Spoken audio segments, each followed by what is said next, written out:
Sainte Jeanne Perse ou l'émerveillement retrouvé, conférence passerelle du 17 janvier 2013 par Ariane Merceron-Vicaf, agrégée de lettres classiques et fondatrice de Passerelle. Appelé ce cycle de l'impatience à l'émerveillement. On avait commencé par Rimbaud et nous avions vu que Rimbaud était quelqu'un qui était travaillé intérieurement, labouré on pourrait dire par une impatience extrême de trouver la vraie vie, de trouver ce qui pour lui serait la vérité. Dans un deuxième temps, et on avait vu que humainement ça ne lui avait pas vraiment réussi, puisque même si l'œuvre de Rimbaud est une pure merveille, humainement Rimbaud a été un homme extrêmement malheureux jusqu'à la fin de sa vie. Et dans un deuxième temps, vous n'avez pas pu m'entendre, mais ce sera pour plus tard, mais sachez que donc dans un deuxième temps, nous avions Claudel, qui, à la suite de Rimbaud, s'est demandé dans sa jeunesse « Que faire, dit-il, de ces grandes mains qui pendent ?» Claudel était un homme d'une très grande énergie physique, et Claudel, à l'aube de sa vie, en effet, se trouvait devant cette question « Mais que fait-on de sa vie ? Qu'est-ce que je vais faire, moi, de ma vie ?» Question qui me semble quand même assez essentielle. Et j'ai essayé de dire dans ma conférence sur Claudel, que vous entendrez donc pour les élèves directement chez vous, dans votre lycée, j'essaye de montrer que Claudel est allé en fait essayer de trouver la bonne voie en créant des personnages, chose tout à fait extraordinaire, que c'est en quelque sorte en expérimentant différentes voies d'existence possibles par le biais de personnages fictifs, par le biais de ces personnages, qu'il a réussi à se trouver une voie et à être heureux. Alors, troisième et dernier personnage de ce cycle, Sainte Jeanne Perse. Nous ne sommes pas si loin que ça de Claudel, puisque Sainte Jeanne Perse avait une vingtaine d'années de moins que Claudel. Ils se sont connus. On peut même dire que Claudel a exercé sur Sainte Jeanne Perse une influence que Sainte Jeanne Perse récuse absolument, mais une influence certaine. Et ils ont la particularité, tous les deux, d'avoir été à la fois poète et homme de diplomatie. Voilà, poète et ambassadeur, poète et diplomate.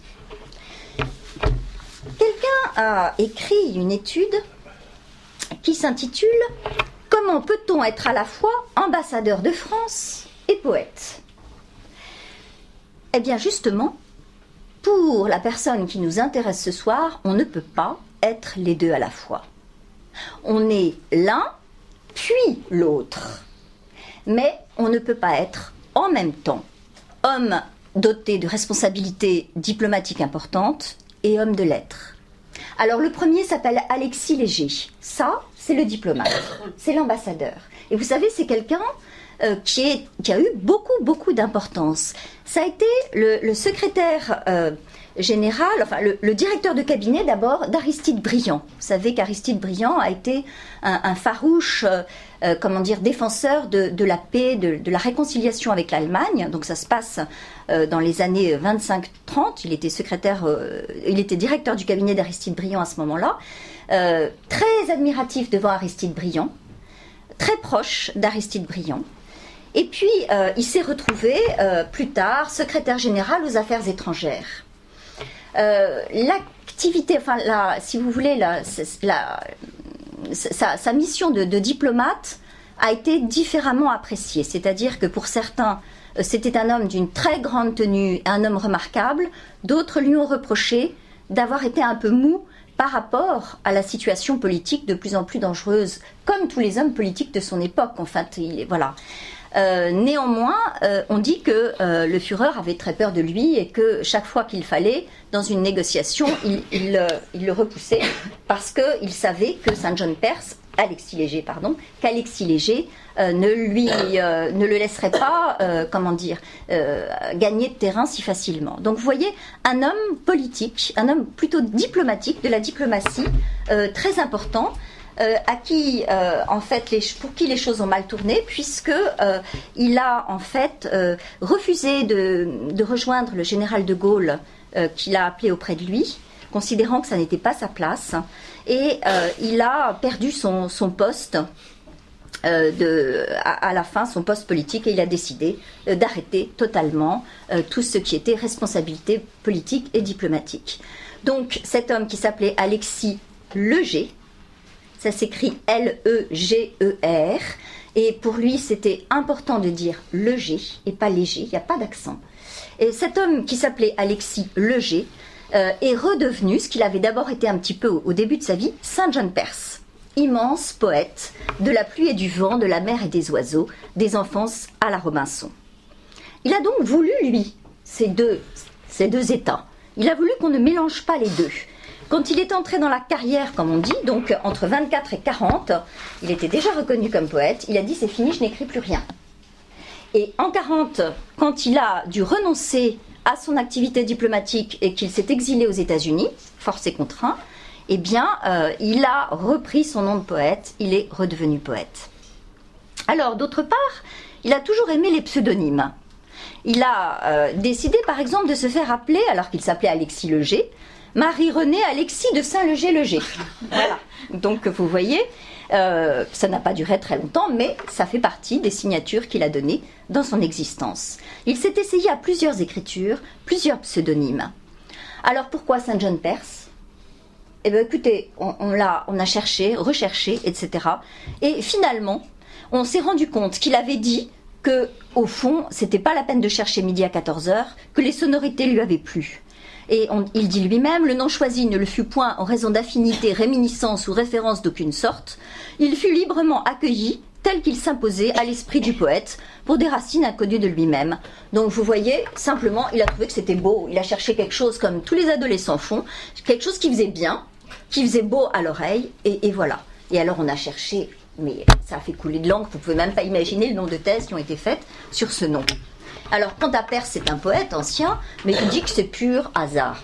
Ça, je ne suis pas complètement sûre. Mais enfin, on peut le laisser dire s'il a envie qu'on pense ça. Si vous avez envie d'entendre parler d'Alexis Leger, d'entendre parler de son œuvre diplomatique, il y a un livre passionnant, dont je vous donne le titre là-dedans, qui s'appelle Alexis Leger, l'autre visage de Saint John Perse. Et voilà, c'est un livre qui est facile à lire, il est là, vous pourrez le feuilleter. Aujourd'hui, on va se contenter de Saint John Perse, on ne va pas parler d'Alexis Leger. Un critique écrit « On ne lit pas Saint John Perse, et à plus forte raison, on n'écrit pas sur Saint John Perse, sans être parcouru par le frisson que provoque le face-à-face avec la hauteur et l'incommensurable. » Or, la hauteur et l'incommensurable, ça n'est pas toujours très évident à saisir. Donc, complexité. Puissance énigmatique d'une parole, d'une pensée, qui quelquefois rebute.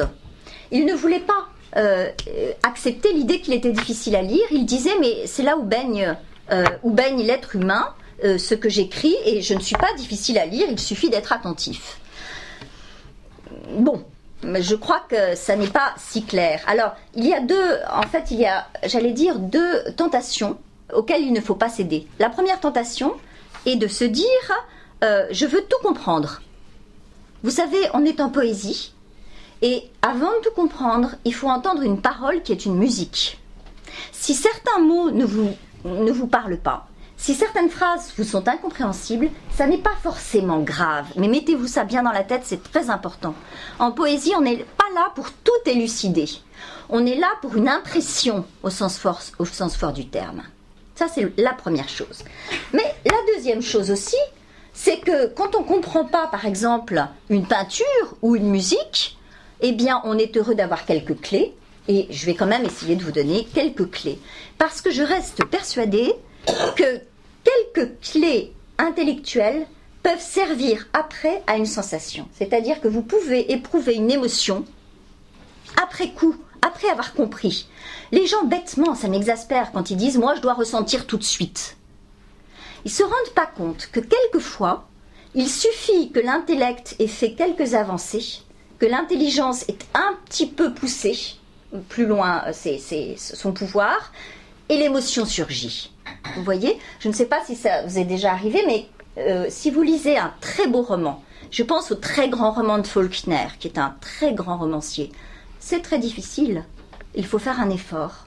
Et après, il y a vraiment un bonheur de trouver, de comprendre et d'être dedans. Donc voilà, je pense que chez lui, on peut peut-être faire ce petit effort. Alors, ce que je vais faire, c'est que je vais vous donner d'abord, juste très vite, 3 petites clés, 3 petites caractéristiques de son œuvre, pour la façon de vous aider pour le lire. Voilà. Première petite clé, ça concerne son style. Son style, alors, c'est une poétique très particulière. Vous verrez, la syntaxe est très recherchée. Mais chez lui, il n'y a jamais d'effet de style gratuit. C'est-à-dire que c'est pas pour parler, c'est pas parler pour ne rien dire. Il a un sens de la rigueur qui est très grand, qu'on voit d'ailleurs quand il est en Alexis Léger, il est très rigoureux. Et s'il a une longue phrase qui, du point de vue syntaxe, est un petit peu compliquée, ça ne signifie pas que c'est du blabla. Sa phrase est construite et ça signifie qu'il veut être précis et rigoureux. Vous voyez ? Donc première chose, une syntaxe qui peut être complexe, mais qui n'est pas gratuite. Si elle est complexe, elle a une raison d'être. Et il s'agit justement, par le lyrisme de cette phrase, d'élever ce qu'il dit au sens vraiment au rang de l'universel. Chez lui, les adjectifs, vous allez voir, sont très simples. Ce sont souvent des monosyllabes. On voit chez Saint-Jean-de-Perse tout le temps des mots comme beau, grand, haut, fort. Les mots valises, les adjectifs valises. Des adjectifs, vous voyez, que tout le monde peut comprendre. Quelqu'un, un critique, a dit cette très jolie chose sur les adjectifs. A dit, ils forment, dans la langue de Saint-Jean-de-Perse, une sorte de tissu interstitiel invisible, totalement transparent, qui, comme le ciment bleu qui met en valeur les pierres de la mosaïque, forme une manière de treille légère portant les substantifs ou les verbes.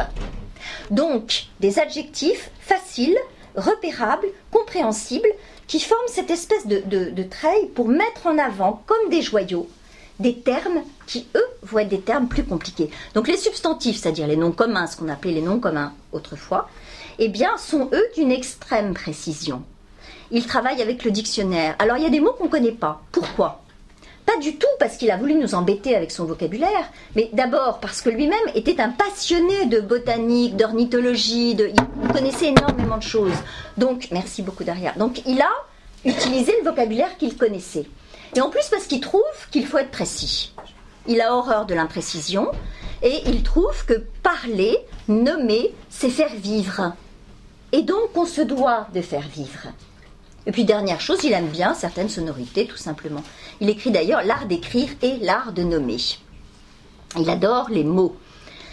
Alors, il utilise son dictionnaire et tout. Mais ce qui est frappant chez lui, c'est que souvent, les mots qui sont le plus surprenants, ce ne sont pas des mots qu'on ne connaît pas, ce sont des mots qu'on connaît, mais qui ne sont pas utilisés comme on en a l'habitude. Exemple. Il dit, par exemple, « La rade est livrée au malaise ». Qu'est-ce que ça veut dire ? Alors c'est pour ça qu'on est surpris. Et quand on lit, il faut avoir un peu de modestie et éventuellement avoir un dictionnaire au début sous la main. Puis après, c'est plus la peine. Mais qu'est-ce que ça veut dire, la rade est livrée au malaise ? Ça veut rien dire si on prend le sens de malaise comme on le connaît. Malaise, étymologiquement, ça signifie tout simplement le frémissement des eaux dans le soleil et le vent. Le malaise. Donc la rade est livrée au malaise, ça a tout de suite plus de sens, évidemment. Mais je ne voudrais pas vous décourager. Même chez quelqu'un comme Baudelaire, on a ça très fréquemment. C'est-à-dire que si on lit Baudelaire sans aucune connaissance latine, on en perd beaucoup. Je suis désolée de vous le dire, mais beaucoup, beaucoup. Alors, pour en revenir à notre Saint-Jean-de-Perse, donc voilà une œuvre qui est écrite, donc une syntaxe éventuellement un peu compliquée, des adjectifs très très valises, très simples, des substantifs extraordinairement précis, et puis un style qui n'est jamais fantaisiste, dans le style où le surréalisme l'emploierait. Il ne s'agit pas de faire joli, de faire beau, de faire fantaisie, il ne s'agit pas de délirer. Il est toujours accroché au réel. Vous voyez, il ne part pas dans l'imaginaire. Pour lui, il est tout à fait important de ne rien inventer. Il dit nulle fantaisie, nul délire. Le poète n'embellit que le vrai, il ne sanctionne que l'authentique. Vous voyez, ça c'est important parce que quelquefois on pense que les poètes ce sont des gens qui partent dans l'imaginaire et qui se déconnectent totalement du réel. Lui il se déconnecte pas du tout du réel, il parle du réel, il le montre et il le dit, il l'exprime et pour lui c'est le plus important. C'est le réel qui l'intéresse, il n'a jamais la tentation de se réfugier dans le rêve, le monde à ses pieds, c'est ça qu'il réclame d'aimer. Donc première caractéristique sur son style. Deuxième caractéristique, sur son choix. C'est un homme qui fait le choix de l'éloge. C'est un homme qui choisit l'optimisme comme règle de vie. Même dans les moments les plus durs de sa vie, il considère que l'optimisme est quelque chose de vital. Qu'il est absolument... je regarde si j'ai ce petit texte merveilleux. Non. Qu'il est absolument vital de rester optimiste. Le pessimisme mène à la mort, exactement, le pessimisme plombe. Et donc, il dit des choses tout à fait étonnantes par rapport à cela. Il dit, on trouve dans ses vers, « Et moi j'ai dit, n'ouvre pas ton lit à la tristesse. » Si un homme, et il dit encore dans un autre poème, si un homme, alors vous allez voir évidemment le côté provocateur, hein, mais j'adore ce vers, tient pour agréable sa tristesse, qu'on le produise dans le jour, et mon avis est qu'on le tue. Vous voyez ? Donc pas de complaisance dans le malheur, dans une espèce de romantisme, dans quelque chose qui est négatif. Pas de complaisance là-dedans. C'est le choix de la vie, même quand c'est difficile. Ça a quelque chose de très très religieux, cette attitude-là. Vous savez que parmi les défauts, les vices que l'Église reconnaissait, il y en avait un qui s'appelait l'acédie. Jamais su si on disait acédie ou acédie. Et c'est la tristesse. Alors qu'est-ce qu'on appelle la tristesse ? C'est en fait, alors psychologiquement, c'est une forme de déprime, mais qui serait installée dans un choix de vie, qui ne serait pas un problème, si vous voulez, pathologique. Voilà. Donc la tristesse, l'acédie, c'est-à-dire vraiment le dégoût de la vie, eh bien c'est fautif. Et pour lui, c'est fautif. Donc, il faut être toujours dans l'éloge, dans le chant de gloire. Il privilégie donc la grandeur et la beauté de ce qui l'entoure. Il confère, alors qu'il est athée, différence avec Claudel, une dimension sacrée à tout être vivant, de quelque règne qu'il soit. Il invente une poésie qui est une poésie du cosmos et une poésie d'amour du vivant et d'amour des éléments. Et pourtant, troisième point, donc premier point sur ce style précis, deuxième point, ce choix de l'éloge, troisième point, eh bien, au cœur de ce choix de l'éloge, de ce jaillissement d'extase, eh bien, tout d'un coup, la faille. La faille, c'est-à-dire ce sentiment tout d'un coup d'insatisfaction, d'incomplétude. Il y a quelque chose qui fait que ça ne va pas. Un jour, on bute. On bute contre le fait que tout n'est pas parfait. On bute contre le mal dans le monde. On bute contre la souffrance. On bute contre la mort à venir. Eh bien, ce que nous allons voir là, c'est, et assez rapidement, j'ai fait une longue introduction pour vous donner déjà un petit peu ces clés. Ce que nous allons voir, c'est ce cheminement d'un homme qui a démarré dans l'enthousiasme, dans l'émerveillement de sa jeunesse, qui a buté contre les difficultés de la vie et qui s'est relevé justement à cet émerveillement premier, vers cet émerveillement premier. Premièrement donc, cet émerveillement premier. Comme Supervielle, dont on parlera si vous revenez au second semestre, Saint John Perse c'est un homme qui est né au soleil.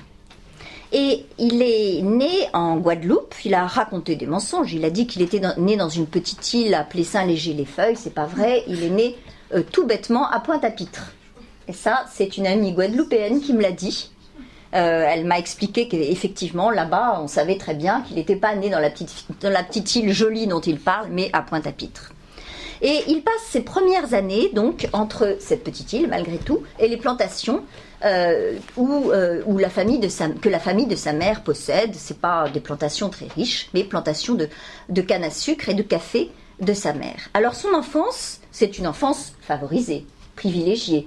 Il va parler, vous pouvez imaginer, de la Guadeloupe et des Antilles, en termes un petit peu différents de ce qu'Aimé Césaire en dit, évidemment. Il est de l'autre côté de la barrière, hein, c'est évident. Néanmoins, on peut respecter ce qu'il dit parce que c'est éminemment beau et sincère et authentique. Il parle de son existence, qui est une existence princière dans son enfance. Une existence facile au milieu des plantes, des oiseaux, des couleurs, etc. Mais aussi des tremblements de terre, des cyclones, des raz-de-marée. Vous savez, les Antilles sont ces terres très particulières quand même, où se passent aussi tous les drames de la terre et des éléments, hein. Justement, tremblements de terre, raz-de-marée, volcans, enfin il y a tout là-bas. Et c'est ce que nous racontait l'ami d'Aimé Césaire qui est venu, comment s'appelle-t-il déjà, Daniel Maximin, qui nous parlait justement de ces îles comme d'endroits qui sont tellement échaudés par la nature que ça donne quand même des gens de forte trempe et des gens de grand optimisme, des gens qui ont l'habitude de se relever des choses difficiles. Alors, René Alexis Saint-Léger ne reviendra jamais dans sa terre natale, mais toute sa vie, il y pense. À 12 ans, il vient habiter la France, enfin l'Hexagone, et il reste dans cette nostalgie extraordinaire du soleil, de la lumière, etc. Le premier livre qu'il va écrire s'appelle Éloge. Éloge. Et il confie à André Gide: ce titre est si beau que je n'en voudrais pas d'autre si je publiais ce volume ou plusieurs. Je parlerai dans l'estime, je choisis l'éloge.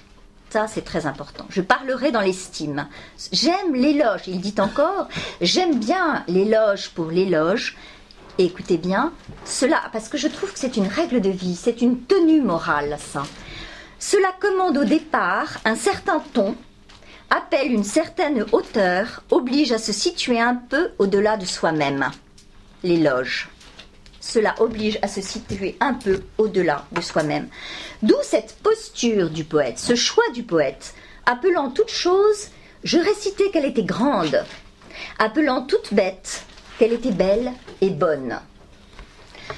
Alors logiquement, cet éloge se porte sur le paradis de son enfance.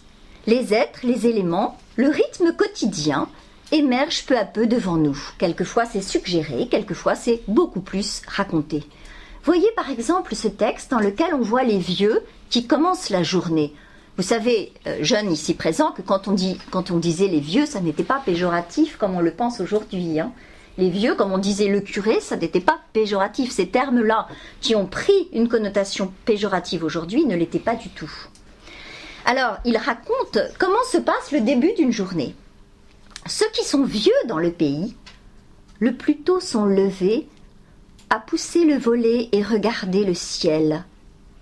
La mer qui change de couleur et les îles, disant « La journée sera belle si l'on en juge par cette aube ». Aussitôt c'est le jour, et la tôle des toits s'allume dans la transe. C'est un événement heureux. Et la rade est livrée au malaise, et le ciel à la verve, et le compteur s'élance dans la veille. La mer entre les îles est rose de luxure. Son plaisir est matière à débattre. Des enfants courent au rivage, des chevaux courent au rivage, 1 million d'enfants portant leurs cils comme des ombelles. Ce sont des fleurs, des petites ombrelles. Et le nageur a une jambe en eau tiède, mais l'autre pèse dans un courant frais. Car un vent, le plus frais de l'année, se lève au bassin d'îles qui bleuissent. Et la journée est entamée. Le monde n'est pas si vieux que soudain il n'est ri. Ça veut dire, il a eu le temps de rire avant même de vieillir, bien sûr. C'est alors que l'odeur du café remonte l'escalier. Voilà comment il parle de sa jeunesse, donc en faisant l'éloge de ces éléments. Vous voyez que chez lui, c'est comme chez Camus, il n'y a pas d'opposition entre les éléments. Le ciel et la mer se côtoient, s'interpénètrent, et les éléments ne sont pas isolés les uns des autres. Ils ne sont pas en train de se faire la guerre, comme chez certains poètes. C'est un monde dont il saute aux yeux, dit un critique, que les parties vivent en bonne intelligence. Monde d'harmonie. Monde où les éléments semblent s'être alliés pour offrir aux êtres un sentiment de plénitude et de perfection. Dans le texte que je vais vous lire, vous allez remarquer par exemple ce qu'il dit des branches des arbres qui forment un pacte inextricable. Regardez les termes, comme c'est bien dit. Les toiles sont enthousiastes. Qu'est-ce que ça veut dire enthousiasme? Parce que vous savez, c'est gonfler, gonfler du souffle. Gonfler du souffle de Dieu, enthousiaste, mais gonfler du souffle. Les toiles sont enthousiastes, gonflées par le souffle du vent. il prend le parti donc d'ennoblir les choses. Palme, j'en lis très peu, hein. Alors on te baignait dans l'eau de feuilles vertes, et l'eau encore était du soleil vert. Palme et la douceur d'une vieillesse des racines. La terre alors souhaita d'être plus sourde et le ciel plus profond, où des arbres trop grands, là d'un obscur dessein, nouaient un pacte inextricable. L'âge peut venir, le souvenir va lui rester de cet Éden. Dans cet Éden, l'ombre et la lumière ne sont pas des entités hostiles l'une à l'autre, mais des modalités de l'être, vous voyez, qui forment de grandes alliances. L'ombre et la lumière font partie du monde d'une manière absolument indissoluble. Dans une telle communion, même un chagrin d'enfant, et il raconte des moments où il avait la fièvre, c'était des petits accès de paludisme, comme les enfants là-bas, même un chagrin d'enfant est consolé.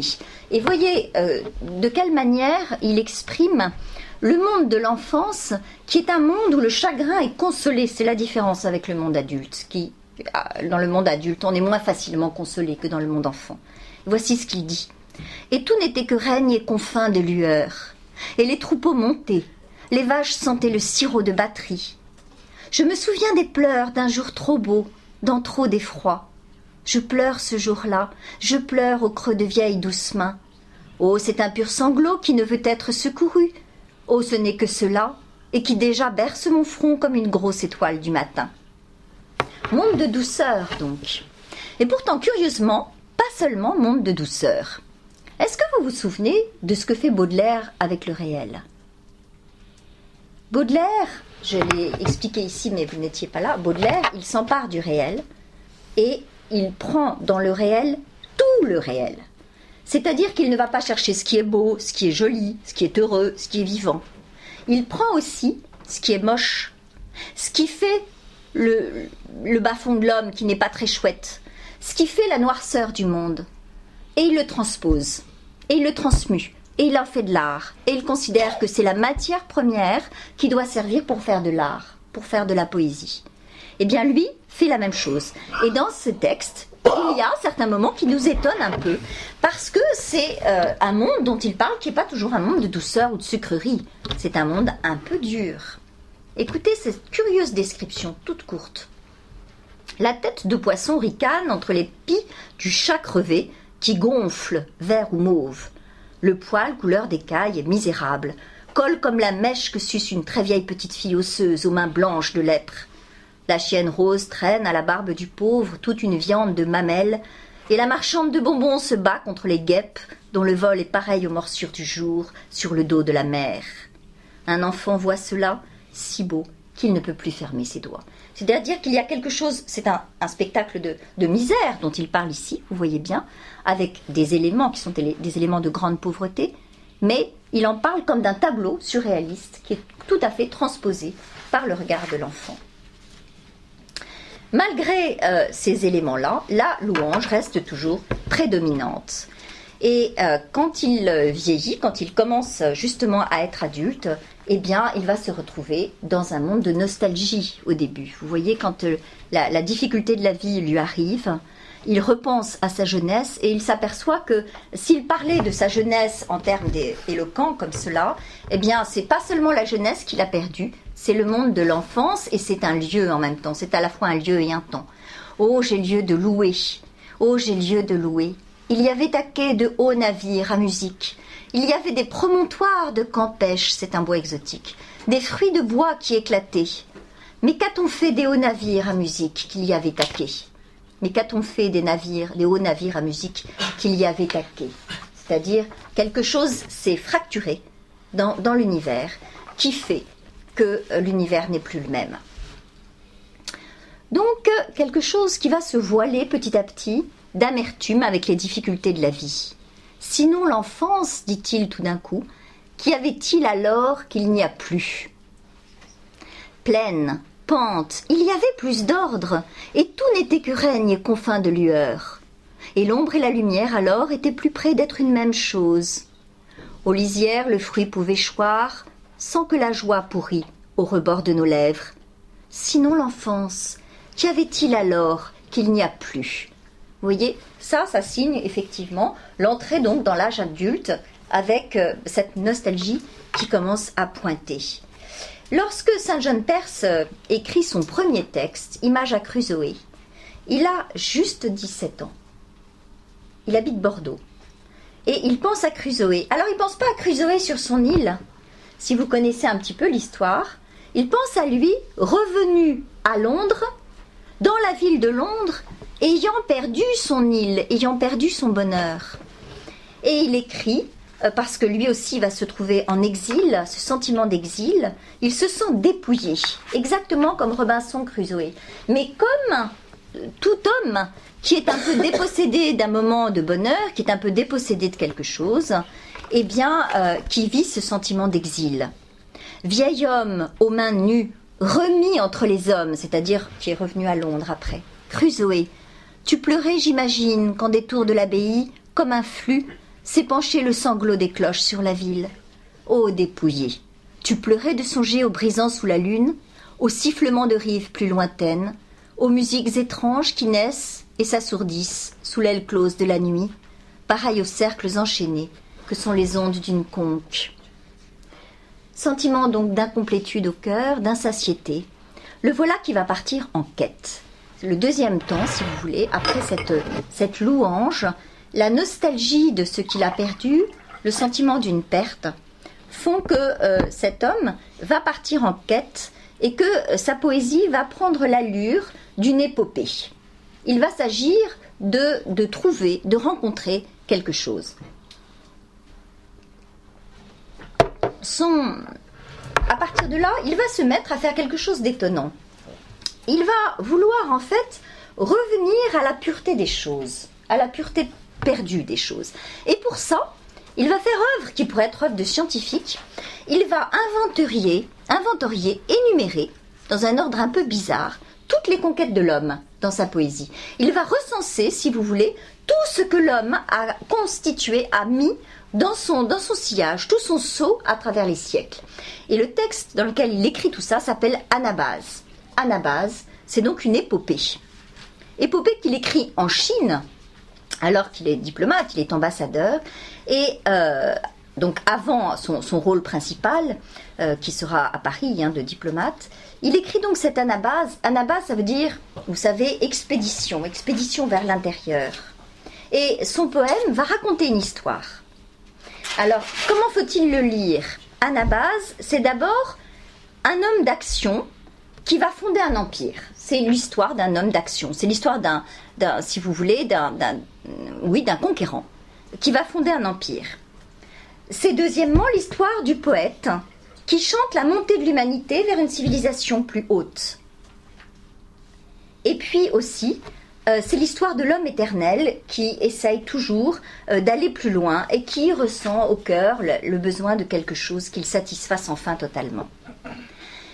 L'armée de ce prince, dans Anabase, est inquiète, mais plus inquiète de sources que de trésors. Elle cherche à comprendre véritablement l'origine de ce besoin au cœur de tout homme. Ce qui se passe pour ce conquérant, c'est que rapidement, il se rend compte de la vanité de ses conquêtes. Et tout d'un coup, il dit « Qu'avons-nous donc à rire ? Qu'avons-nous à rire sur nos sièges pour un débarquement de filles et de mules ?» Voilà comment si vous voulez, il synthétise en quelques mots une conquête, un débarquement de filles et de mules. Qu'avons-nous à rire ? Ça veut dire tout simplement, mais qu'est-ce qui fait qu'on est heureux pour si peu ? Vous voyez la figure emblématique de ça. L'homme va chercher en fait à être puissant. Il va chercher à conquérir. Il va chercher à avoir le pouvoir, à avoir de l'argent. Et Saint John Perse dit, mais qu'avons-nous à rire pour ça ? C'est complètement vain, c'est dérisoire. Alors, le chant de louange se perce d'un cri de douleur à ce moment-là. Tant de douceur au cœur de l'homme, se peut-il qu'elle faille à trouver sa mesure ? C'est-à-dire, cette douceur, comment se fait-il qu'elle n'arrive pas véritablement à combler le cœur de l'homme ? La douceur qu'on peut trouver dans nos conquêtes, comment se fait-il que ça ne suffise pas à rendre heureux ? Après ce livre, j'allais dire rupture diplomatique, Saint John Perse devient Alexis Léger et on passe à autre chose. 20 ans plus tard, le poète n'a pas publié entre-temps. Et voilà que Alexis Léger donc s'exile, il est exilé et il part aux États-Unis. Et il se sent lui-même dans un exil profond. Il dit que maintenant il va habiter son nom, Saint John Perse, comme celui qui se dévait à la vue de la mer, comme celui qui s'est levé pour honorer la première bise de terre, me voici restitué à ma rive natale. Qu'est-ce que c'est que la condition d'exil? Donc ce qu'il vit de nouveau. Il a eu ce sentiment d'exil une première fois quand il était petit, à 12 ans, il est arrivé en France. Et puis quand il a été obligé de partir, il a été donc en fait destitué de ses fonctions aux affaires étrangères par Paul Reynaud. Et quand il s'est retrouvé donc obligé de partir aux États-Unis, son appartement a été mis à sac, enfin une situation un peu dangereuse pour lui. Eh bien, il vit l'exil et il se rend compte que l'exil, c'est une situation donc qui est universelle et que tous les hommes peuvent vivre. L'exil n'est pas d'hier, l'exil n'est pas d'hier. La vanité du monde lui semble encore plus flagrante. À nulle rive dédiée, à nulle page confiée, la pure amorce de ce chant. D'autres saisissent dans les temples la corne peinte des autels. Ma gloire est sur les sables, ma gloire est sur les sables.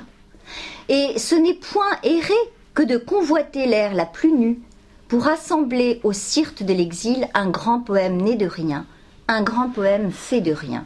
Je suis désolée, c'est vraiment difficile, je m'aperçois. Qu'est-ce que ça signifie? Ça signifie tout simplement que il se rend compte que l'exil est une condition d'écriture extrêmement intéressante pour le créateur. Parce que l'exil renvoie en l'homme à son dépouillement premier. L'exil désosse, en quelque sorte dépouille effectivement, et même met l'homme à nu totalement, le force à être dans le vrai, à se poser les vraies questions et à être totalement lui-même. Et donc, à partir de là, il va pouvoir écrire véritablement. Vous voyez, richesse de cette situation. Alors, il écrit donc comme l'étranger, le poète, et cela ne l'empêche pas de percevoir la grandeur de l'instant. Mais pourtant, c'est toujours le désir qui parle en lui. Toujours un désir d'autre chose qui revient comme une houle. Toujours il y eut cette clameur, toujours il y eut cette splendeur. Et comme un haut fait d'armes en marche par le monde, cette grande chose sourde par le monde, et qui s'accroît soudain, comme une ébriété. Toujours il y eut cette clameur, toujours il y eut cette grandeur, cette chose errante par le monde, cette haute transe, c'est une exaltation, un transport par le monde. Et sur toute grève de ce monde, du même souffle proféré, la même vague proférant, une seule et longue phrase sans césure, à jamais inintelligible. L'exil donc, base idéale de la création poétique, insuffle au cœur du poète une force inouïe. C'est à partir de cette situation d'exil qu'il va ressentir une force, si vous voulez, qui va jaillir vraiment de lui et qui va être la condition de l'écriture. Capacité de résurgence, de renaissance, où la vie va véritablement prendre toute sa force. Et il parle donc en quelque sorte à la muse. Que voulez-vous encore de moi, au souffle originel? Que pensez-vous tirer de ma lièvre vivante? J'aimerais que vous vous arrêtiez de parler. Merci. Ô force errante sur mon seuil. Le vent nous conte sa vieillesse, le vent nous conte sa jeunesse, et soudain tous mes forces et présences, où fume encore le thème du néant. Donc vous voyez, il se rend compte qu'effectivement, la poésie peut naître de cette situation difficile. Et il chante, on note en 42, donc exil, dans le poème à l'étrangère, il chante sa patrie perdue qui est la France. Ô vous, hommes de France, ne ferez-vous pas encore que j'entende sous l'humaine saison, parmi les cris des martinets et toutes cloches ursulines, monter dans l'or des pailles et dans la poudre de vos rois, un rire de lavandière aux ruelles de pierre. Ça a l'air difficile, écoutez, je vous le relis ça, parce que c'est très beau, mais il faut être attentif. Ô vous, hommes de France, ne ferez-vous pas encore que j'entende, donc situation dramatique à cette époque-là, que j'entende sous l'humaine saison, parmi les cris des martinets et toutes cloches ursulines, monter dans l'or des pailles et dans la poudre de vos rois, un rire de lavandière aux ruelles de pierre. Ça veut dire quoi? Ça veut dire, est-ce que la simplicité des choses va pouvoir encore m'apparaître au-delà de ce désastre que nous sommes en train de vivre. Tout en les célébrant, Saint John Perse demande aux forces de la nature, que sont les pluies et les neiges, d'effacer le vieux monde, d'effacer les souillures ancestrales que l'homme a pu créer et de recréer un monde vierge et pur. La neige, par exemple, il la célèbre. Qu'est-ce que fait la neige? Qu'est-ce que fait le vent? Eh bien, ils effacent. Ils effacent le vieux monde. Ils font place nette. Et quand il écrit neige, il est à ce moment-là à New York, et c'est même de la neige à New York dont il va parler, cette neige qui va venir sur la ville, dont il parle donc comme d'une venue pendant la nuit et d'une découverte le matin sur la ville, cette neige, elle a fait place nette. Or, on est à ce moment-là en pleine guerre, et il appelle donc les neiges à faire place nette. Vous pouvez imaginer aussi ce qu'on peut comprendre à ce moment-là, hein, le désir donc d'un renouveau, d'un monde de pureté qui puisse revenir. Et puis vinrent les neiges, les premières neiges de l'absence, sur les grands laits tissés du songe et du réel. Et toute peine remise aux hommes de mémoire, il y eut une fraîcheur de linge à nos tempes. Laissez-vous simplement guider par le sentiment, la neige qui arrive sur quelque chose de vieux, de sale, de passin. Cette neige qui nous procure cette fraîcheur de linge à nos tempes. Et ce fut au matin, sous le ciel gris de l'aube, un peu avant la 6e heure, comme en un havre de fortune, un lieu de grâce et de merci, où licencier les saints des grandes odes du silence. Et toute la nuit, à notre insu, sous ce haut fait de plumes, portant très haut vestige et charge d'âme, les hautes villes de pierre ponce forées d'insectes lumineux, ce sont les gratte-ciel avec leurs petites fenêtres, n'avaient cessé de croître et d'exceller dans l'oubli de leur poids.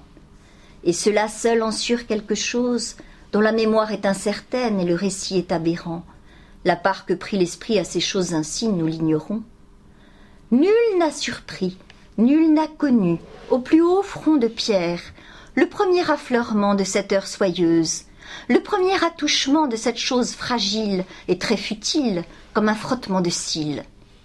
Sur les revêtements de bronze et sur les élancements d'acier chromé, sur les moellons de sourde porcelaine et sur les tuiles de gros verre, sur la fusée de marbre noir et sur l'éperon de métal blanc, nul n'a surpris, nul n'a terni cette buée d'un souffle à sa naissance, comme la première transe d'une lame mise à nu. Il neigeait. Et voici, nous en dirons merveille, l'aube muette dans sa plume, comme une grande chouette fabuleuse en proie au souffle de l'esprit enflait son corps de dahlia blanc. Et de tous les côtés, il nous était prodige et fête. Et le salut soit sur la face des terrasses, où l'architecte l'autre été nous a montré des œufs d'emboulevent. Donc ce sentiment tout d'un coup d'un royaume blanc qui donne, vous voyez, avec ces sensations de fraîcheur, de blancheur, de légèreté, avec la plume qui arrive et qui donne cette impression de légèreté. Tout ça, c'est tactile et ça doit être de l'ordre du ressenti plutôt que de l'ordre du compris. Après les neiges, il parle aussi des pluies et des vents auxquels il demande de la même manière la purification de toute souillure humaine. Les vents, c'est à la fois cette puissance de la nature donc qui peut faire place nette, et c'est aussi le souffle, l'inspiration qui permet au poète d'ouvrir une page nouvelle, peut-être une nouvelle œuvre. Vous allez voir les champs lexicaux et la langue qui sont riches ici, mais surtout le rythme des vers, le déploiement de la course des vents pour prendre possession du monde. Alors, la course des vents qui nous est montrée ici, qui veulent prendre en quelque sorte les immenses vents d'Amérique du Nord, qui veulent prendre possession du monde, mais c'est aussi le souffle créateur qui s'empare de la page, c'est aussi l'écriture en train de se faire. C'était de très grands vents sur toute face de ce monde, de très grands vents en liesse par le monde, qui n'avaient d'air ni de gîte, qui n'avaient garde ni mesure, et nous laissaient, hommes de paille, en lans de paille sur leur air. Ah oui, de très grands vents, sur toute face de vivant. Alors là, vous entendez, mais vous voyez, il y a des mots en fait qui ont plusieurs sens. Il joue beaucoup sur la polysémie. Quand on lit son texte, on s'en rend compte parce qu'on peut aller regarder évidemment. flairant le pourpre, le cilice, flairant l'ivoire et le tesson, flairant le monde entier des choses, et qui couraient à leur office sur nos plus grands versets d'athlètes, de poètes. C'étaient de très grands vents, en quête sur toute piste de ce monde, sur toute chose périssable, sur toute chose saisissable, parmi le monde entier des choses. Et d'éventer l'usure et la sécheresse au cœur des hommes investis. Voici qu'ils produisaient ce goût de paille et d'aromates sur toute place de nos villes, comme au soulèvement des grandes talles publiques, et le cœur nous levait aux bouches mortes des offices, et le Dieu refluait des grands ouvrages d'esprit, car tout un siècle s'est bruité dans la sécheresse de sa paille, parmi d'étranges désinences. Comme un grand arbre sous ses hardes et ses haillons de l'autre hiver, portant l'ivraie de l'année morte, comme un grand arbre tressaillant dans ses crécelles de bois mort et ses corolles de terre cuite, très grand arbre mendiant qui a fripé son patrimoine, face brûlée d'amour et de violence, où le désir encore va chanter. Vous voyez, c'est la course qu'il faut considérer, c'est la course du vent, la course de l'écriture, la course du souffle en fait. Le but n'est pas si important. Le poète a bien conscience que le but n'est peut-être pas si simple et peut-être pas si positif. Nous reviendrons un soir d'automne et, devant nous, la haute barre de ténèbres, le pays tendre et cher, un couteau d'or au cœur. Donc, une course qu'il écrit, qu'il reproduit, qu'il exprime, course du poète, course du monde, course de l'homme dans le monde, mais en même temps, quelque chose qui ne le comble pas. Et on arrive au troisième temps, si vous voulez. Alors, qu'est-ce qui peut le combler, cet homme, puisqu'il s'est rendu compte, jusque-là, que c'était insuffisant, que ce qu'il pouvait vivre et que ce qu'il pouvait espérer, et que les grands vents devaient faire place nette, les neiges devaient faire place nette pour trouver autre chose. Il s'agit de trouver quoi? Nous sommes en 57. Saint John Perse vient d'acheter une maison dans le sud de la France, à la presqu'île de Gien, qui s'appelle Les Vigneaux. Il commence une vie plus sédentaire, il est plus âgé. Et il publie un recueil qu'on considère souvent comme son chef-d'œuvre et qui s'appelle Amer. Ça s'inspire très librement de la tragédie. Très librement. Il présente la mer. Amer, vous savez ce que c'est? Est-ce qu'il y a des gens parmi vous qui font de la voile, qui font du bateau? C'était la grande passion de Saint John Perse. Les amers. Les amers, ce sont les points de repère sur la mer pour les bateaux, les amers. Donc amers au pluriel, c'est ça. Des points de repère en quelque sorte. Il parle de la mer sous sa fauconnerie de nuées blanches. Vous voyez l'impression des faucons, la nuée, etc., que ça peut représenter. Comme une force élémentaire d'où tout part et tout aboutit. Et il dépeint encore l'épopée humaine qui osa un jour traverser ces étendues. C'est donc un hymne, très rapidement, un hymne à la mer, en même temps qu'un hymne à la poésie, les deux étant intimement liés. Donc dans Amer, vous avez une lecture qui vous permet de voir effectivement un hymne à la mer, un hymne à l'écriture. La mer est le lieu de l'effaçable, de l'écriture qui recommence, mais aussi la mer est liée pour lui, et ça c'est nouveau, il découvre quelque chose, à l'amour. Eh bien, voilà que Saint John Perse, qui donc est âgé, effectivement, se met à parler d'amour. Et il écrit un texte qui s'appelle « Étroits sont les vaisseaux », qui est un texte d'un érotisme explicite. Je ne vais pas vous en lire beaucoup, juste un tout petit peu, quoique. Est-ce que vous croyez que je peux leur en lire un peu? C'est très érotique. Il n'y a pas de problème, j'imagine. Il n'y a pas de problème, si ce n'est qu'ils n'ont pas l'habitude de voir ça en poésie. Voilà. Alors l'amour et la mer, donc étroitement mêlés, ce sera à vous de comprendre, je ne vous expliquerai pas. Le désir est houle, et le corps féminin, donc je me lance. Image et forme du navire, nacelle et nave et nef votive jusqu'en son ouverture médiane.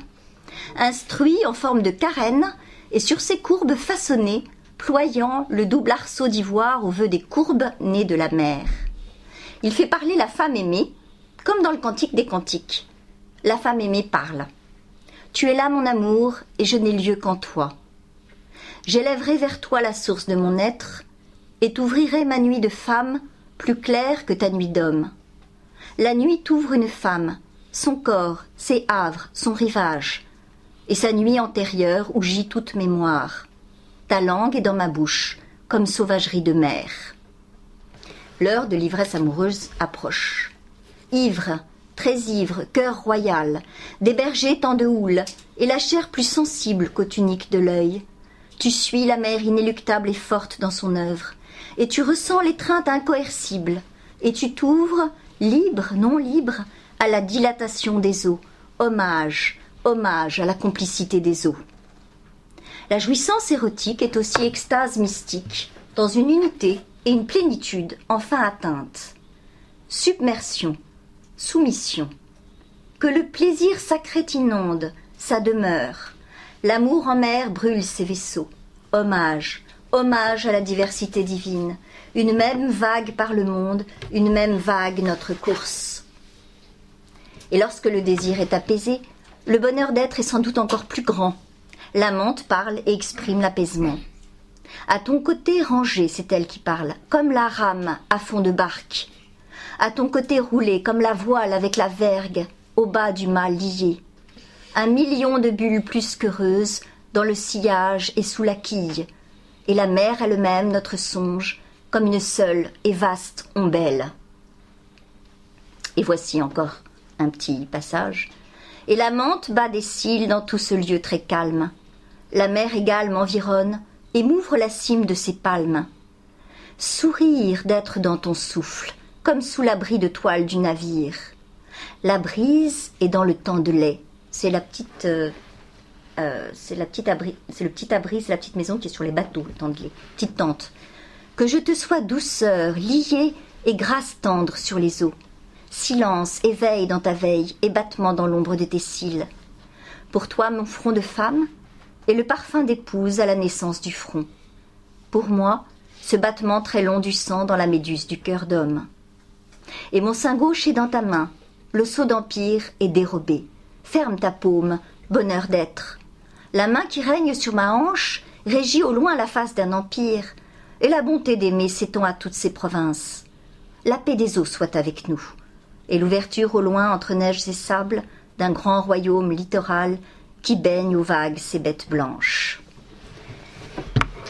Certes, la solitude n'est pas complètement abolie. Quand la femme aimée s'est endormie, la solitude se rappelle à l'amant. Il ne saurait oublier que le taré, c'est un petit mollusque marin qui creuse dans la carène des bateaux, que le taré de la mort est dans le bois du lit, dans la quille du navire. Mais l'amour est plus fort, il frappe plus fort, dit-il, aux boiseries du songe.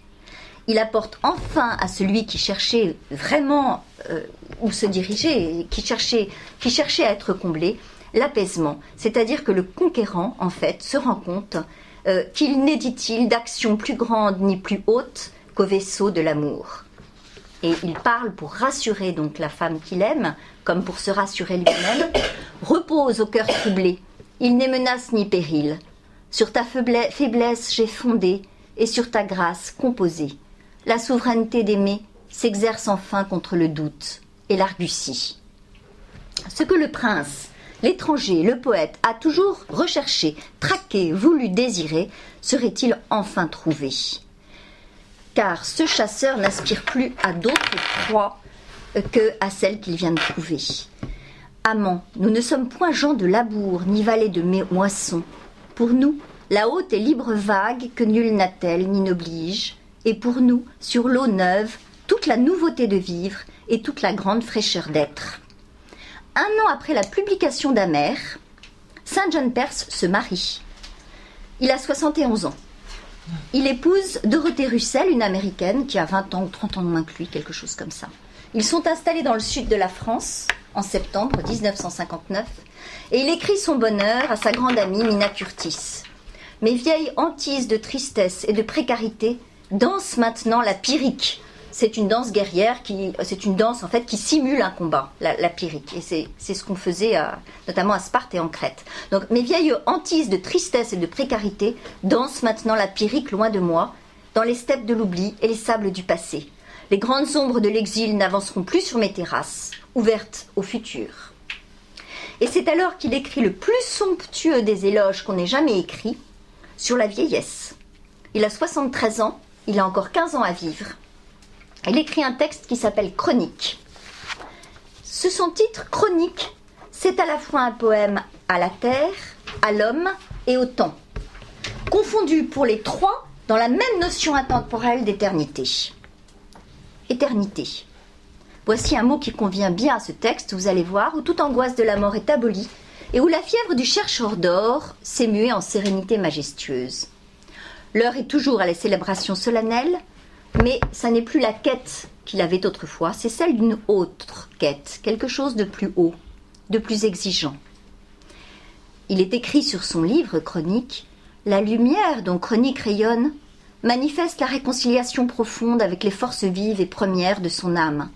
Les vents se sont calmés, les neiges et les pluies cessent. L'homme désormais règne avec sa passion d'être, avec l'admirable accord qu'il réussit à créer entre l'apaisement silencieux et la puissance des aurores sur de hauts lieux.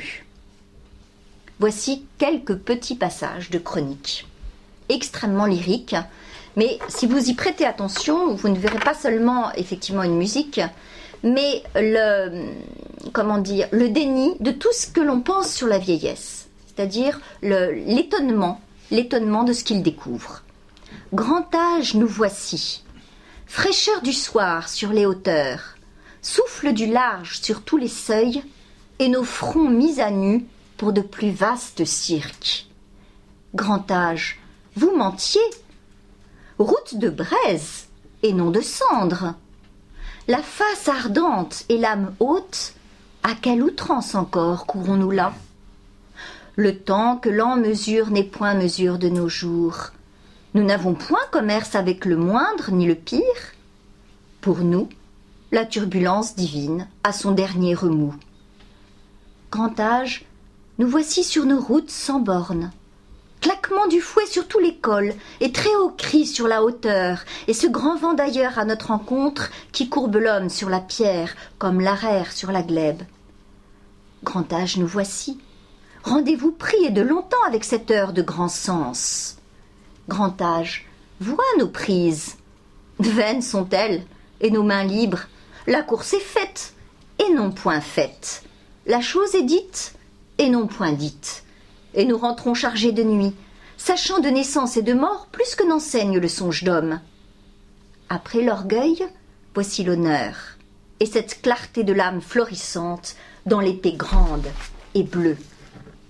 Hors des légendes du sommeil, toute cette immensité de l'être et ce foisonnement de l'être, toute cette passion d'être et tout ce pouvoir d'être, ah, tout ce très grand souffle voyageur qu'à ses talons soulève avec l'envol de ses longs plis, très grand profil en marche au carré de nos portes, le passage à très grands pas de la Vierge nocturne.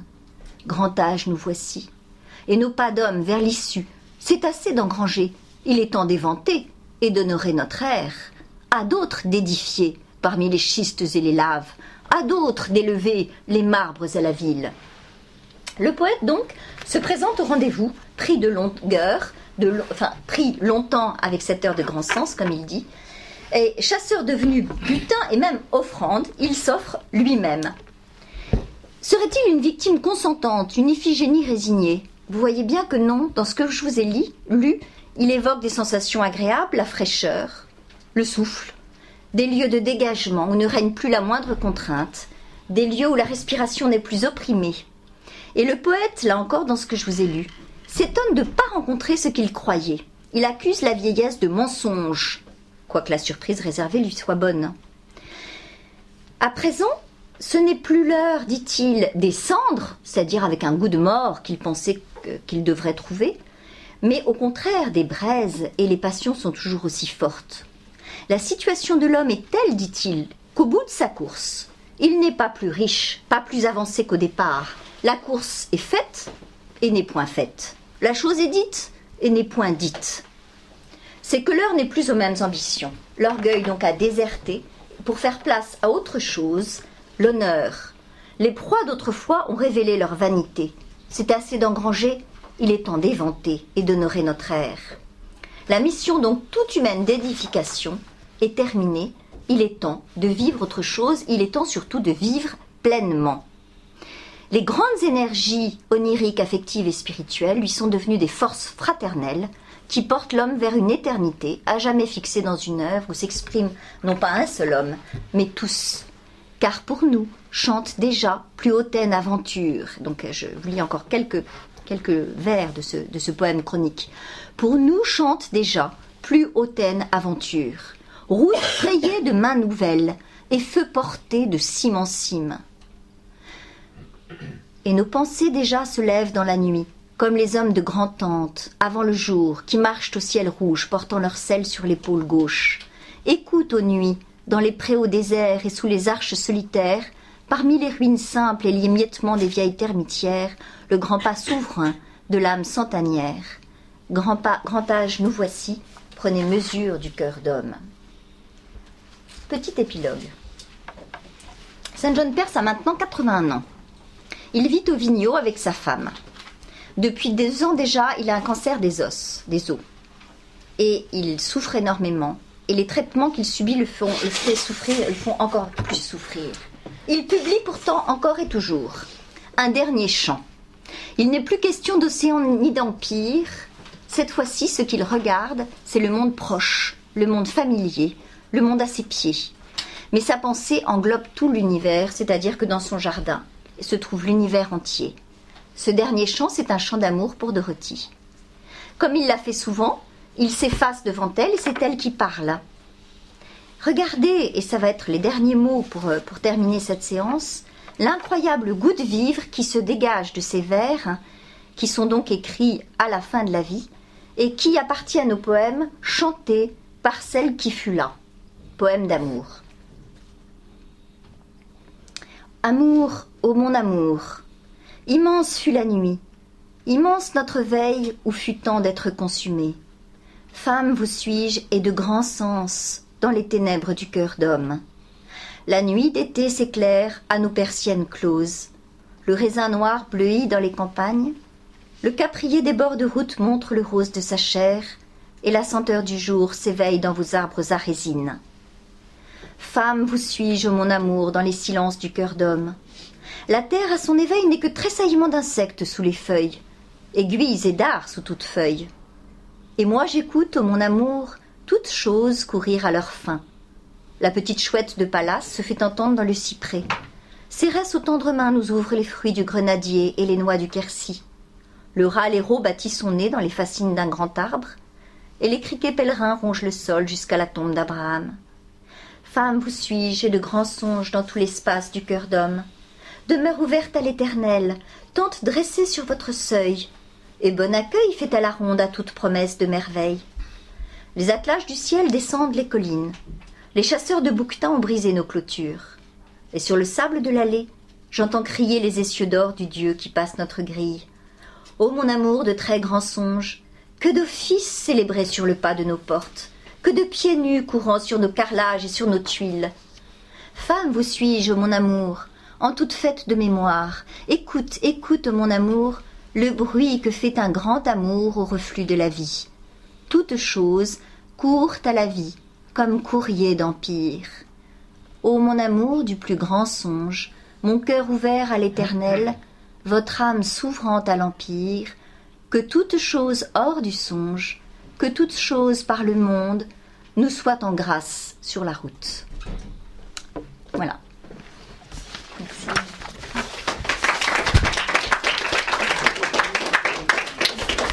J'ai le sentiment que vous piétinez un petit peu, non ? Non. Du côté des jeunes, du côté des adultes, moins peut-être, je ne sais pas. Non ? Bon, parce que c'est vrai qu'on pénètre de plein pied dans une langue quand même qui ne nous est pas habituelle. Vous pouvez aller lire un texte qui est le discours de Stockholm. Donc, quand il a eu le prix Nobel, il a écrit un discours. Il a écrit un discours sur la science et la poésie, le rapport entre la science et la poésie. C'est quelques lignes. Et c'est extrêmement intéressant. Et il explique justement en quoi ce sont non seulement deux modes de connaissance qui se complètent au lieu de s'annuler, évidemment, mais que la poésie, peut-être alors plus encore que la science à ses yeux, mais il ne le dit pas, que la poésie, c'est une manière de vivre le monde, c'est une manière de sentir le monde. Et elle exige, en fait, effectivement, un effort de laisser aller. un effort d'abandon à une forme de rythme, à quelque chose. Et c'est vrai que c'est pas forcément donné à tout le monde et tout le temps. Même les gens qui sont sensibles, il y a des moments où ils seront sensibles et d'autres moins. C'est logique. Donc voilà, on a eu le parcours d'un homme effectivement qui part de cet émerveillement du monde et puis qui se trouve confronté avec la réalité des difficultés politiques, d'une Europe qui vacille, d'une guerre mondiale et qui en quelque sorte va devoir remonter vers l'émerveillement en faisant le choix, puisque c'est un choix, comme dirait Alain, vous connaissez peut-être le philosophe Alain. C'est un choix de vie. Voilà. C'est un choix de vie. C'est-à-dire que l'optimisme, c'est une option de vie. C'est un effort, c'est une énergie. Vous voyez ? Et c'est cela. En fait, il parle beaucoup justement de l'optimisme. On lui a posé la question de l'optimisme. Pourquoi être optimiste en politique ? Et il répond, et c'est un texte magnifique de quelques lignes, il répond, mais c'est une question vitale. Parce que, voilà, il faut, mais je vous en parlais un petit peu tout à l'heure, c'est organique d'être optimiste. Sinon, effectivement, c'est la mort. Voilà, c'est une obligation vitale. C'est un devoir vis-à-vis de la vie. Voilà. Donc, pour lui, quand quelque chose a été dur, quand quelque chose a été douloureux, il se doit de remonter dans cet optimisme, de recommencer, de retrouver. Et avec Supervielle, on trouvera la même volonté, la même chose, si ce n'est que Supervielle, bon, si vous revenez, mais ce ne sera plus dans votre programme, je crois, si ce n'est que Supervielle fait exactement le choix opposé. C'est-à-dire que lui, il fait le choix du lyrisme, vous voyez, des très longs vers, etc. Supervielle fait le choix de l'économie de mots. Très peu de mots. Quelque chose de très condensé, de très pur, de très juste. Au plus juste de l'écriture, au plus juste de la syntaxe, au plus simple de la syntaxe. Mais pour dire la même chose, en fait. Et pour dire la nécessité de vivre, mais de vivre d'une façon qui exige l'effort, qui exige d'entretenir l'élan vital. Effectivement, le philosophe Alain en parle très bien de ça. Notre attitude devant la pluie, par exemple. Le texte d'Alain sur la pluie est extraordinaire. Il dit il y a plusieurs façons de regarder la pluie. Effectivement, soit on se lamente en disant il pleut, soit on se dit mais c'est magnifique et voilà et on profite de cette pluie. Donc c'est une question d'attitude intérieure. Et pour Saint John Perse, la poésie c'est une question d'attitude intérieure, effectivement. Et je crois profondément. Alors bon, peut-être que aujourd'hui ça vous a plu ou pas trop plu, on verra. Peut-être que vous y reviendrez puisqu'il est très fréquent qu'on entende à 18 ans quelque chose qui vous laisse un peu de marbre et qu'ensuite on y repense et qu'on y revienne. Mais ça a germé un petit peu d'une certaine façon.